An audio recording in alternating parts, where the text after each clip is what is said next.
Difficile à Sainte-Foy-les-Lyons de dire qui succédera au maire sortant Michel Chapas. Il ne se représente pas et soutient Véronique Sarcelli, officiellement investie par l'UMP. L'engagement que je prends, c'est donc évidemment de défendre ma ville dans le cadre de ce Grand Lyon et de cette future métropole, de mettre cette métropole et ce Grand Lyon face à ses obligations, et parce que je ne veux pas qu'on bétonne ma ville, je ne veux pas, et je suis contre des hausses d'impôts. Oui mais voilà, Gilles Assy, premier adjoint et fidèle de Chapas, ne comprend pas ce choix. Il a donc décidé de mener lui aussi une liste à droite.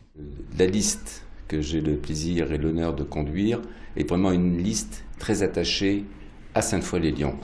La liste construite par Madame Sarcelli s'inscrit plus aujourd'hui dans une liste avec une démarche plus politique. Et à gauche, c'est tout aussi compliqué. La section locale du PS soutient l'écologiste Michel Cosson, qui veut ramener de la solidarité à Sainte-Foy. Un fonctionnement qui est très entre soi et qui n'est pas dans la création de partenariats, la création de projets communs, la possibilité d'une dynamique communale de proximité avec des orientations, on va dire, oui, plus solidaires, plus participatives. Mais la fédération départementale du PS a préféré, elle, investir Éric Pommet. Bref, rien n'est simple à Sainte-Foy-les-Lyons et au final, c'est peut-être bien Muriel Coativi, candidate du FN, qui pourrait tirer son épingle du jeu en mars prochain.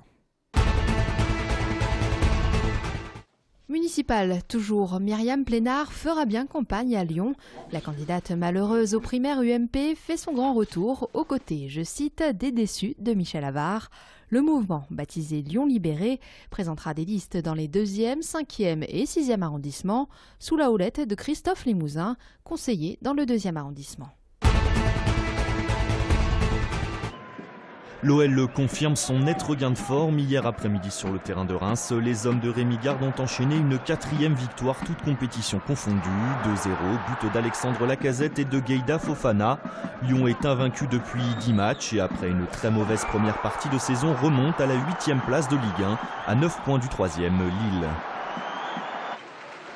En rugby, le Loup, lui, confirme qu'il ne sait plus voyager. Battu 22-6 à Narbonne hier en fin d'après-midi, Lyon concède sa 3e défaite d'affilée à l'extérieur, la 4e cette saison. Ce qui permet à ses poursuivants de revenir sur ses talons. Agen est à 4 points, Pau à 6 et La Rochelle à 7. Qu'on se le dise, ce championnat de Pro D2 est loin d'être terminé. Une semaine après sa défaite à Limoges, l'Asvel se prépare à recevoir Pau demain soir à l'Astrobal, une affiche qui fleure bon les grands classiques de Pro A. Pourtant, pas question de faire dans le match de gala demain pour deux équipes engluées en milieu de tableau. Avec cette victoire pour 8 défaites, les Verts sont 10e, un rang tout juste devant les Palois. Ces affiches-là sont toujours très importantes dans l'histoire du basket français. Donc forcément, ça reste des matchs particuliers, peut-être plus pour moi et des joueurs de ma génération ou quoi que ce soit, mais c'est vrai que c'est très important, c'est des matchs qui ont une valeur particulière. Travis Leslie, laissé libre par le club, l'Asvel a enregistré l'arrivée d'un nouveau meneur, Tweety Carter, en provenance d'Allemagne.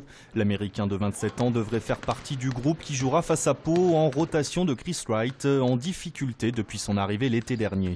Il a bien assimilé très vite, en peu de temps, mais à l'entraînement. Et l'entraînement, c'est pas pareil qu'en compète. En compète, il y a du stress, donc il y a toujours une déperdition d'informations. Coup d'envoi de la rencontre, 20h45.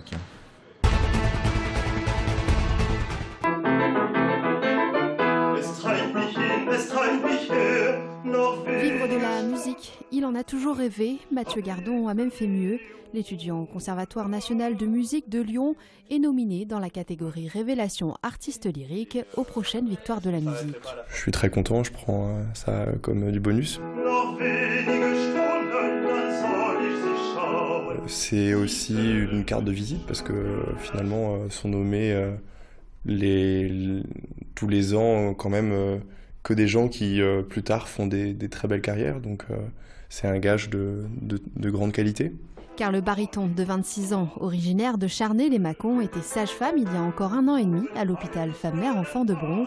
De la maternité à l'opéra, il n'y avait donc qu'un pas à franchir. Donc à partir du moment où financièrement et professionnellement j'ai eu la capacité de subvenir à mes besoins uniquement avec le chant, j'ai pris la décision d'arrêter de faire sage-femme parce que je voulais faire correctement et pour faire correctement il fallait plus que je fasse plus que ça.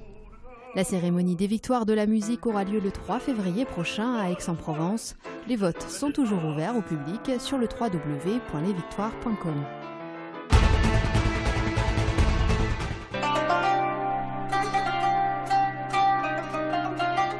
C'est une longue histoire que retrace en ce moment le musée Paul Dini de Villefranche-sur-Saône.